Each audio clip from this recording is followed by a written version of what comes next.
Hi, this is Shayla with Whole Motherhood, and you're listening to Moms Learning with Moms.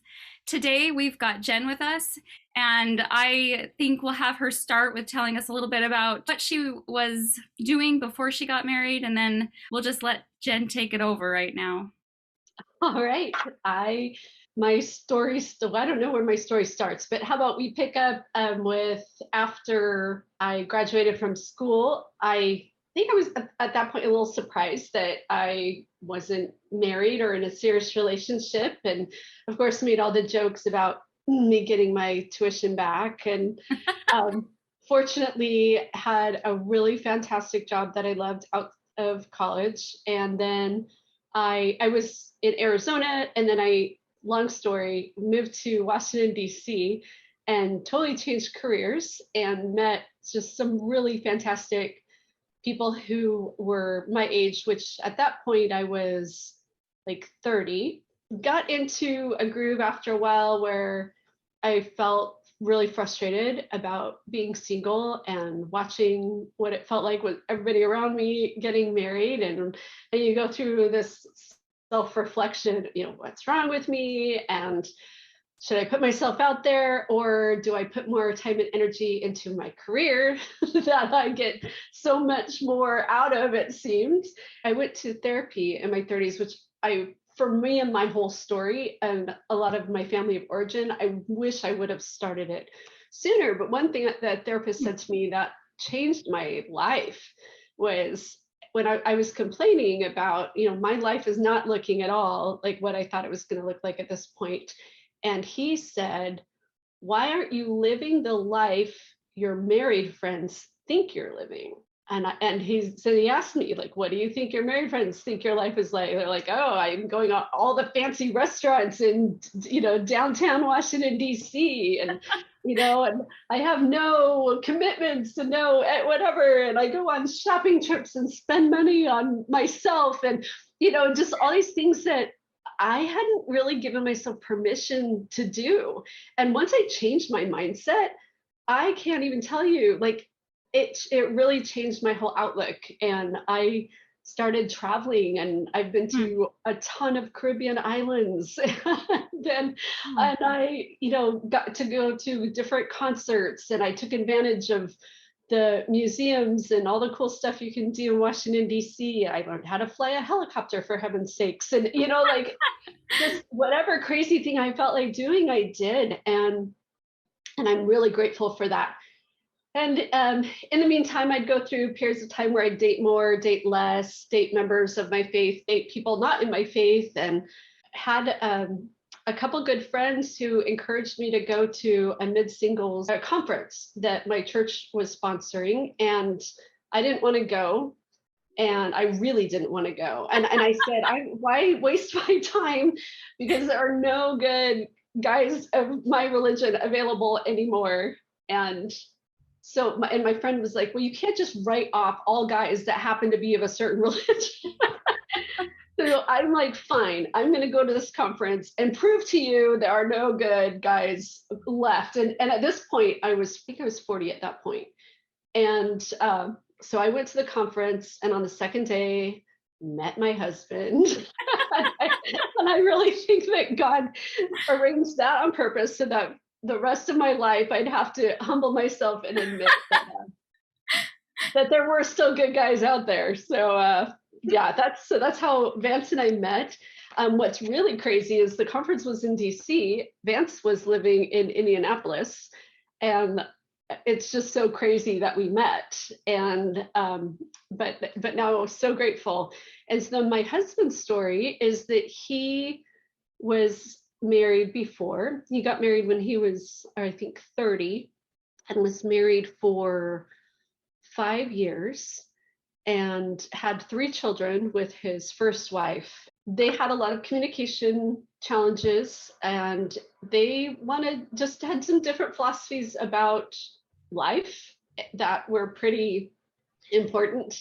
And she is very, very close to her mother, and chose to invest her time and attention into that relationship, and at the expense of the relationship with now my husband. And he admits he wasn't perfect either, and that in hindsight he could have done a lot more, but he didn't realize things were as bad as they were. Mm. And so one day he finished finals for the semester and he came home, and his wife had cleaned out the house and the kids already moved over to her parents' house, and she informed him that she was gone. So he went through a lot of healing over a lot of time to get over that literal abandonment, physically and emotionally. And then I believe they'd been divorced at least 3 years when he met me. And then we jumped into this life together of me getting married at 41 and being an instant stepmom. He going from like being a bachelor for the last few years. And then his parents at the time had moved out to Indiana and were living with him in this bigger house. So I moved in with all of a sudden stepchildren and my in-laws. Wow. So it was just a really crazy first year of marriage and a lot of change. Then, I relocated from DC to Indianapolis because, of course, I wanted Vance to still be by his children. I owned my own business in DC and had, in fact, still, I would say the majority of my clients are in Washington, DC. So that was just a big shift to come to Indiana. And changing my friends, the people I hung out with, where I got my hair cut, just everything in my life changed, like literally almost every aspect. My faith stayed the same, which I'm very grateful for that continuity. And I think other than that, every single other area changed. Wow. Did you have to go through any more counseling or therapy in that first year? Yes. I'll bet. I'll bet. Yes. In fact, so at that point, I would say I had dealt with and moved past much of what had gotten me into therapy in the first place. Relationships, feeling empowered to have my own life and things like that. And then once Vance and I got engaged, I insisted we do couples therapy because I said, I've never done the mom thing. I've never done the stepmom thing. And I'm like, and you've never done blended family yet, before. And I'm like, there's just going to be a lot to navigate here. So we are going to do couples counseling. And at first he agreed just because he supported me. And he's like, okay, well, I could see why you would need some extra help. But what we didn't anticipate was just still how much trauma he had from the divorce and from his marriage that hadn't really come up until we started building our relationship and getting closer as a couple. We kept running into these different triggers that, I'd say something and holy cow, the explosion that would result. And I'm like, what happened here? And, then I'd find out that this was something that, if you exaggerate it, happened a lot in his first marriage, and things like using sex as a weapon, and things like I'm mad and sometimes I'm a runner. And sometimes we'd get in a fight and I'd just leave. I'd take my dog and just start walking the neighborhood, and I could be gone for 10 minutes, I could be gone for an hour, and it would majorly trigger him. Wow. Because it would bring back when he came home and his ex-wife said, I'm done. Every time I would do that, I didn't realize this until we got counseling, he would immediately go there and think I'm not coming back.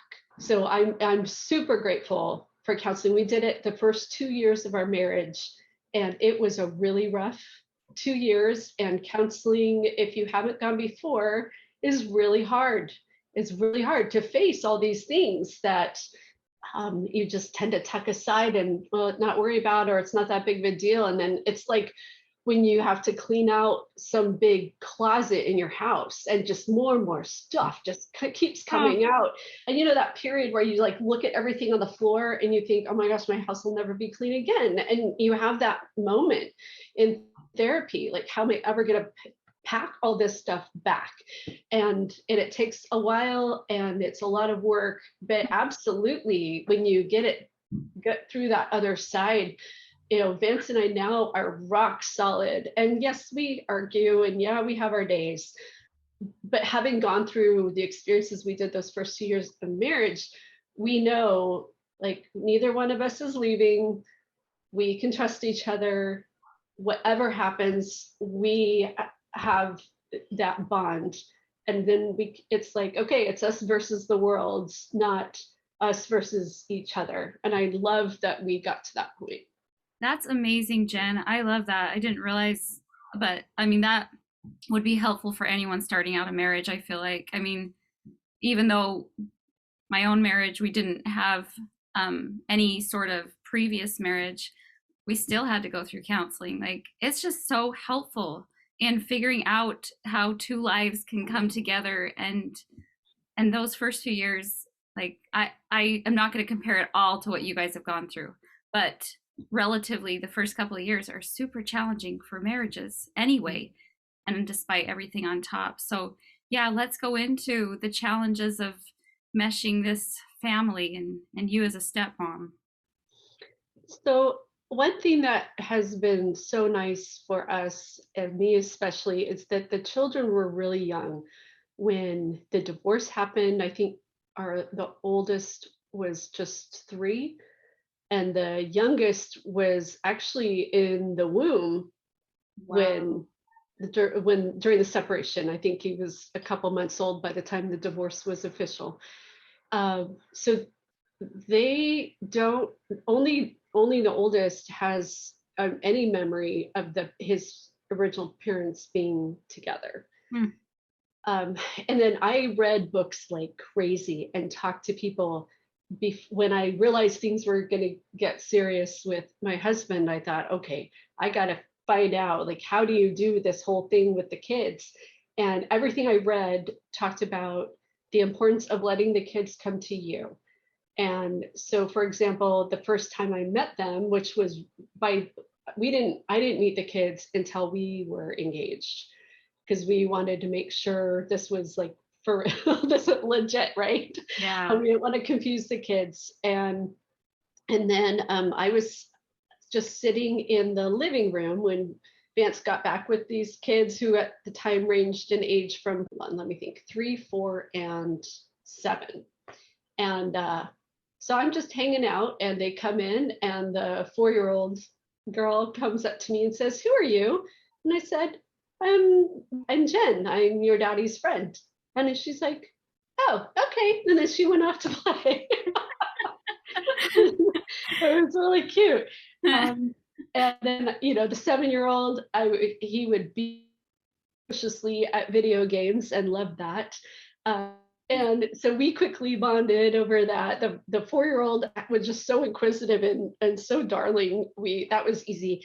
The 3-year just personality wise is just, to this day, he's now 11, he's just really private, and it's hard to know what he's thinking. And it took a long time for him to get comfortable with me. That would be true of really any new relationship in his life. He's just very picky about who he lets into that little circle. And he didn't let me him for a couple of years. And now when he leaves to go back to his mom's house, like, he will initiate hugs with me. And I love that. I love, because I know that was a journey for both of us. And, so I think one thing as a stepmom is just how do you let the kids come to you, and how do you be approachable, and invite them to want to, do things with you and be there with you without coming on too strong. And that was just a dance that I had to do for a while until we all comfortably got into a rhythm. And one thing I read in all my books was just to be ready for that day when they yell, "You're not my real mom," or something like that. And I thought, okay, I'm not their real mom and I'm not going to replace their mom. And I was very sensitive to respecting the relationship that they had with their biological mother. And but that's another thing to navigate is just figuring out, so what role do I have in these children's lives as their stepmother?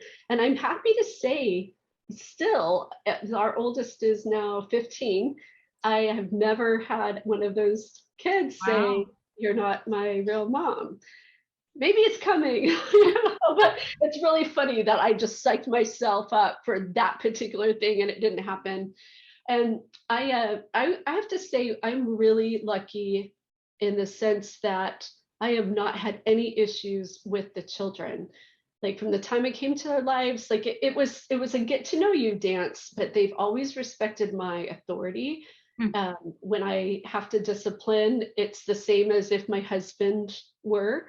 I kick the family off of tech, and they might grumble, and but they do it, and they help out with household chores, and I'm super thankful for that because I have a friend also my age who married someone who'd been previously married about the same time I did.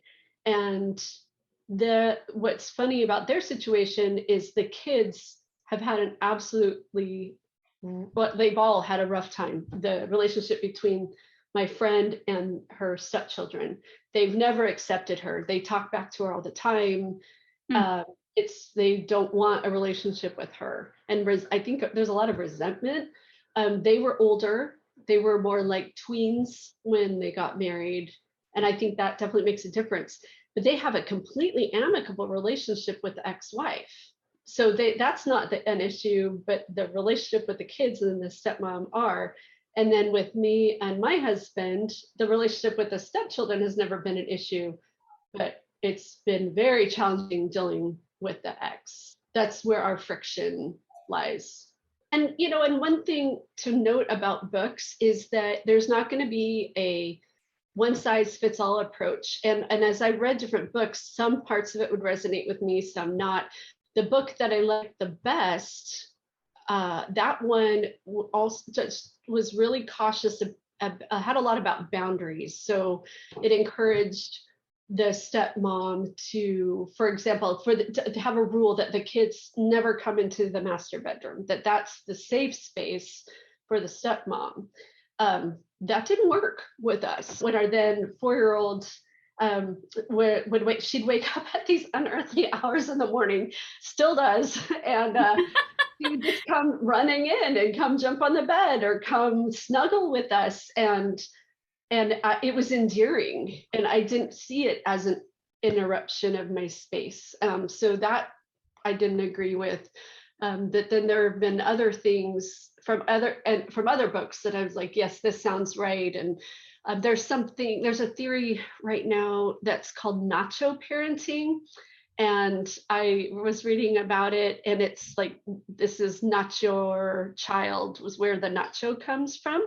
Mm. And so it says, if so you're a step parent and you just don't parent the step kids, you leave that to their biological parent, and you're there, if you want to engage as a family, great. If not, there's like this wall of separation. And you know what? I bet with my friend who I mentioned earlier, who does not have a great relationship with her stepchildren, I could see that being a really good framework, because she's going to need some boundaries, right? Wow. They're going to need to figure out how to operate with that environment. But then for the family I'm in, it worked to have us just be a family and be, and for my husband and I to co-parent, and for us not to, I don't treat, we haven't talked about this yet, but my husband and I have 2 biological children together, and we treat the older 3 the same as we treat the younger 2. And I could see in some circumstances that wouldn't work. For our family, it does. Yeah, let's talk about what helped you adjust to being a stepmom. Were there certain things that just really were a challenge or that really clicked with you? Yes, so one thing that helped me was having a support system. That was critical. And I'm an extrovert, so I know I need friends. I've always been that way. I think someone more introverted might not be as tuned into this as quickly, but I firmly believe women overall just need that friend relationship in their lives a lot more than the men do for whatever Mm, reason. And so I kind of did a dance where for work, I was still going to DC. That first year of marriage, it was like 50% of my time I'm doing the back and forth. And then over time, it's gotten less and less. But I still had my friends I would get together with in DC when I'd go out for work.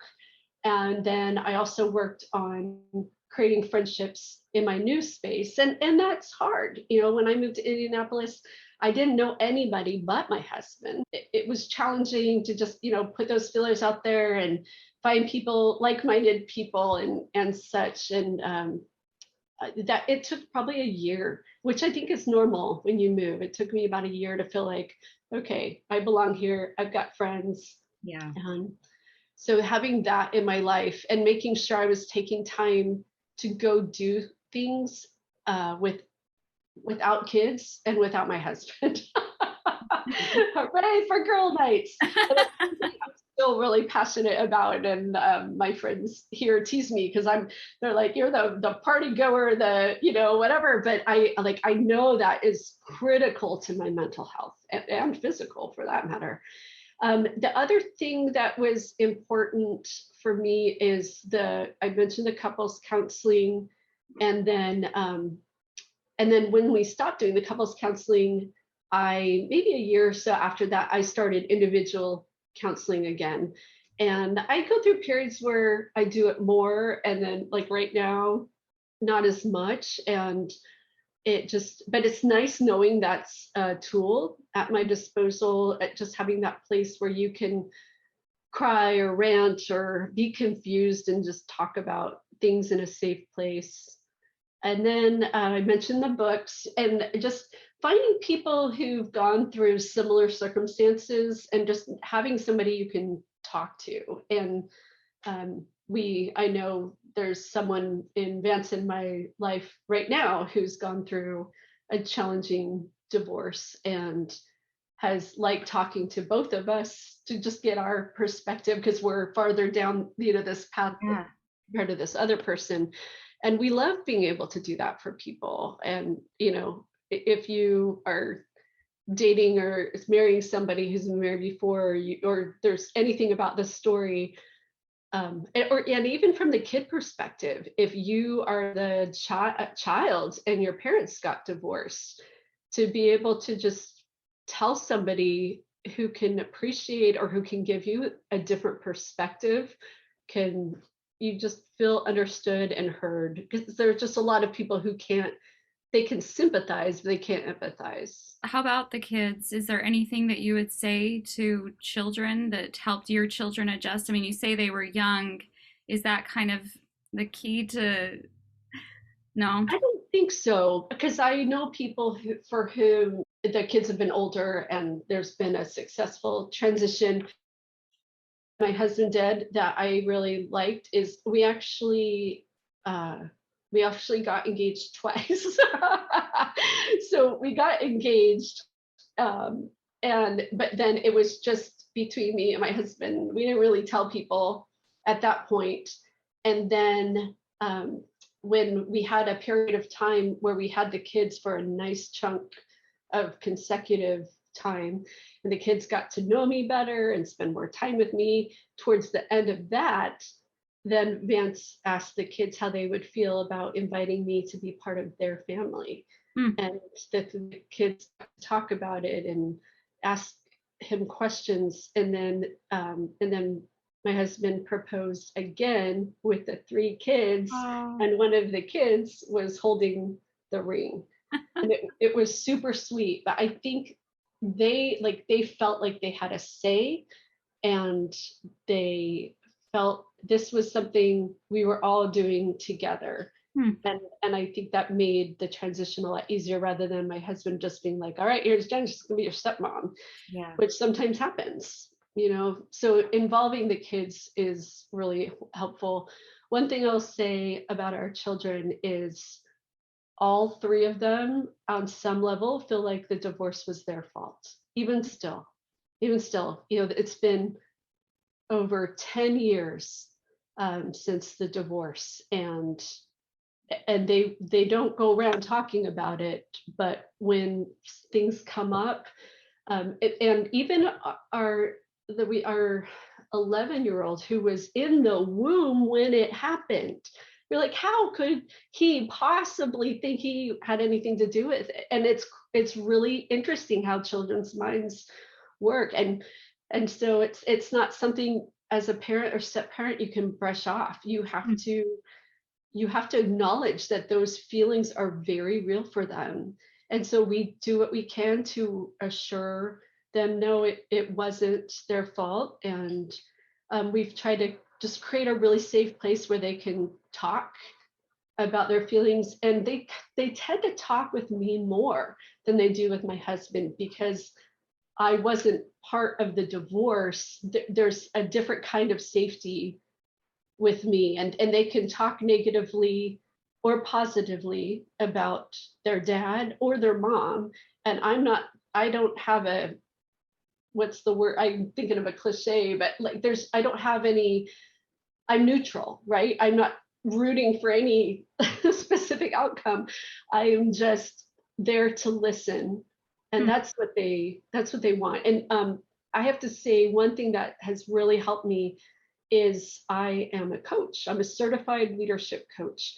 And I have to say that my coaching program probably prepared me best for being a step parent over anything else, because I learned how to come to things with curiosity rather than judgment. I learned how to just shut up and listen. Hmm. And that a lot of times people don't want advice, they don't want you to give platitudes. They just want somebody who will listen. And I can't tell you how many times my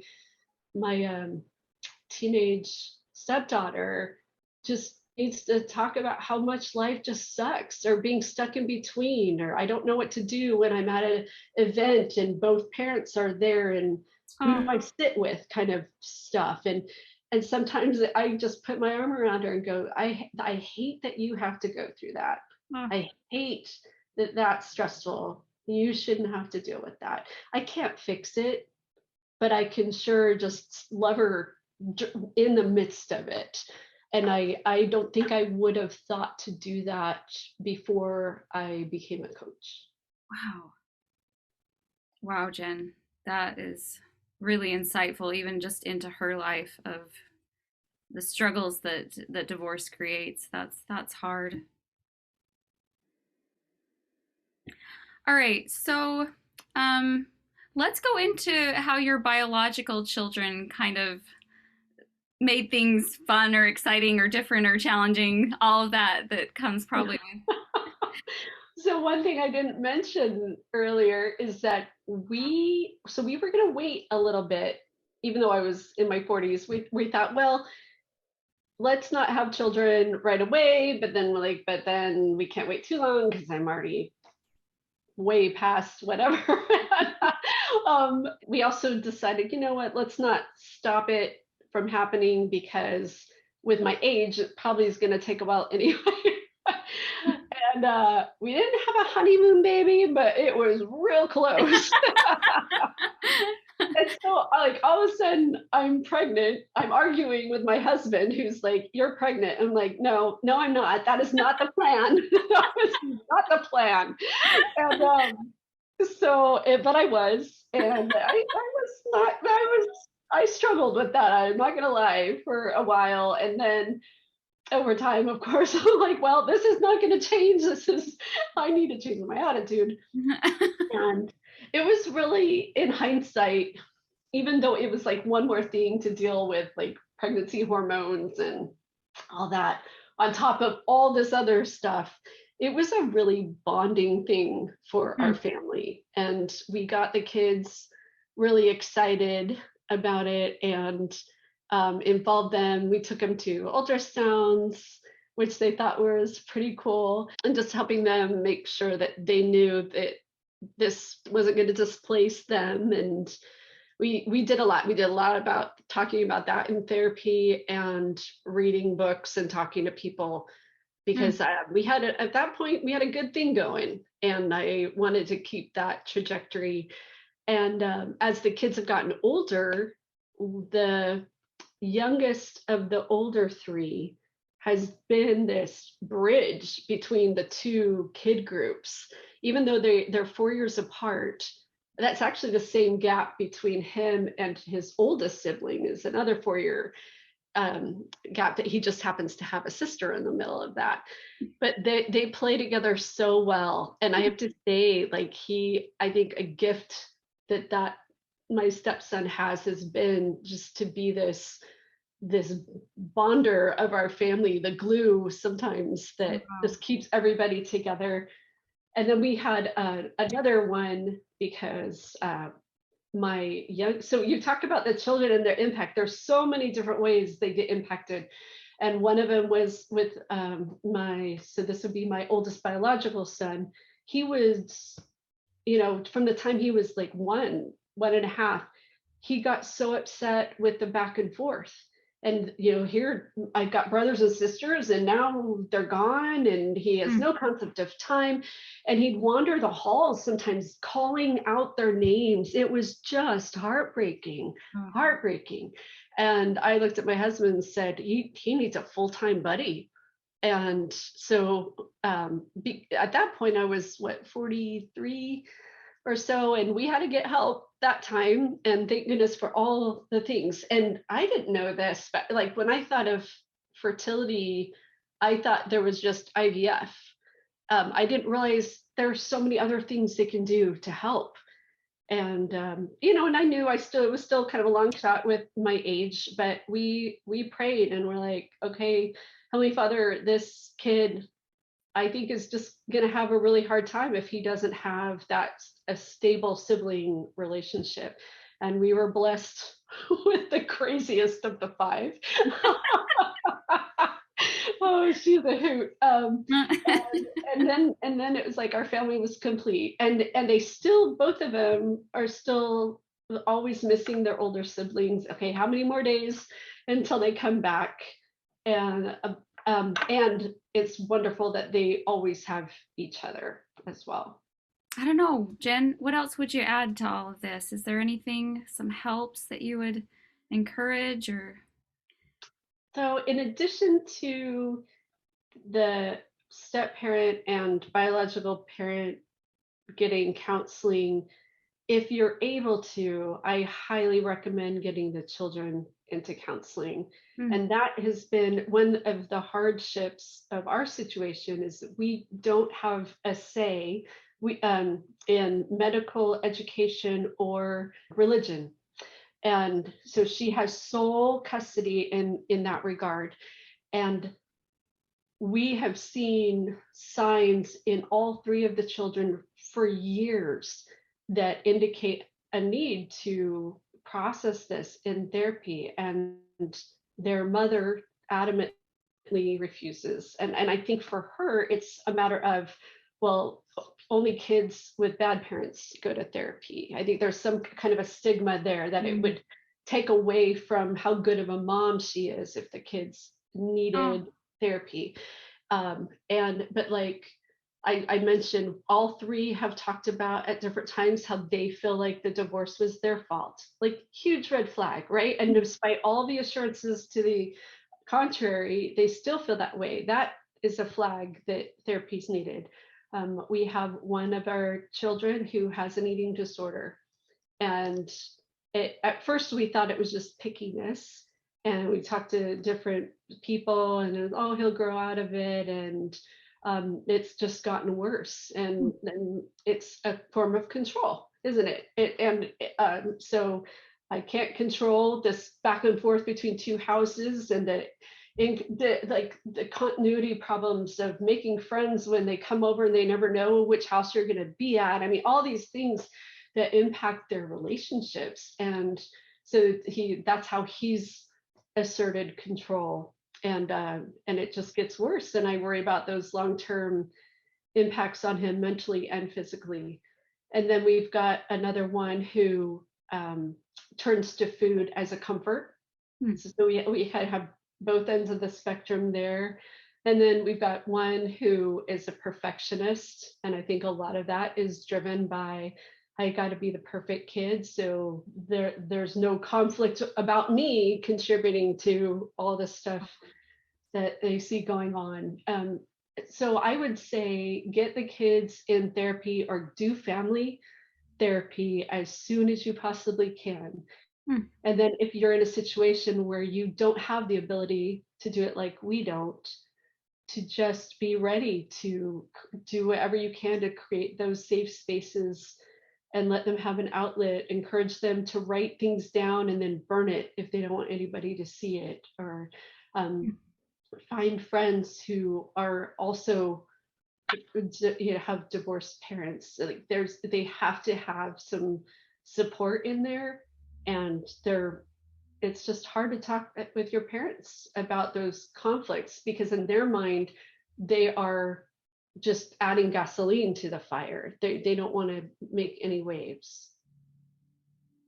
Jen, what about your biological children? Do you think they'll eventually need some help? Like, does it Yes, affect them? You think so that I way? do. And one of those is because so my oldest biological child, he's like 3/4 of the time, 4/5 of the time, he is the oldest kid in this house. So, and then he spends 1/5 of his time as four in the lineup. That's gotta mess with you, you know? Yeah. Like, where is my place? And like the qualities and characteristics that come with firstborns compared to middle children, and they're all over the place with him. And so I think therapy at some point is going to be helpful for him just to really straighten out what is his role Hmm. that he wants in the family, and feeling I'm all about empowering people, and what can he where does he feel disempowered and how can we help him to feel more empowered. um, and then I think probably just some processing with having siblings who come and go, um, and then there are there are things that we've done differently. For example, we've given the older children cell phones earlier than I would have otherwise, because that was the only way we could talk to them a lot of the time. Their mom is the gatekeeper to communication. So we've been much more permissive, for example, with a cell phone. And then now I'm like, okay, so what does that mean for my youngest two? Do they get cell phones at a younger age too, or do we Hmm. wait till we're older? Like, I think there's just going to be Right. some messy stuff in like that as they get older. It's tough parenting when you've got the kids in one circumstance and half in the other, and the oldest three are raised so differently in their other house, Hmm. so differently. Our parenting styles almost couldn't be more different. And kudos to them because they do a really good job adjusting. And I wonder sometimes with our younger two how that seeped into their lives, having siblings who had been raised differently. We live in an area where judicially the judges favor the mom, and we have spent so much money trying to get more time with the kids, and it's never worked out that way. And but then like we most recently went to court within this last year. I was skeptical because we've been down this road before. I was hopeful but skeptical. And so one thing that we do, so we're members of the Church of Jesus Christ of Latter-day Saints, and we believe that families are forever. And we believe families become forever in our temples. My husband and I did leading up to court was we kept going to the temple, and we kept doing marriages in behalf of relatives who've already passed on. And it was something about like doing that every week when we could, every other week, that really grounded us in it doesn't matter what some silly judge says. we know we're a forever family. Digging deep into what do we believe about this life and the next life, and going back to those real basic fundamentals, and not letting our faith get clouded by things that are trivial, but I know in real time just seem absolutely critical. But really, okay, so we don't have more time than 20% with our kids, and that's devastating. So that, but then it's okay, what are we going to do with that 20%? What are our priorities? We talk at least once a year about, okay, what do we need to be teaching the older three right now with our 20%, which includes sleeping, by the way. But and we pick one thing or two things, and sometimes it's more on like work ethic and picking up your own stuff around the house and chores and responsibility. Other times it's more spiritual related. Sometimes it's social and getting these kids in extracurriculars and helping them develop friendships and pushing them out of their comfort zone a little bit. And it's hard to have to choose what those priorities are, but as we talk about it as a couple and then we pray about it, I feel that God has really guided us in helping to set those priorities. And that's really helped my husband and I not care so much about the amount of time that we have, but more about the quality of the time we do have. Really focusing on what you do have control over instead of what you don't. Right. Jenn, I really think you're amazing. You and your family, you and Vance, I love hearing what you've done. I love seeing your kids and just the different dynamics, but also just they're lights. I love them. There's light in each one of them, and that I'm sure has to do with all of you guys' efforts. Thank you. Well, we're gonna sign off and encourage everyone to just keep learning, and we'll see you guys next time.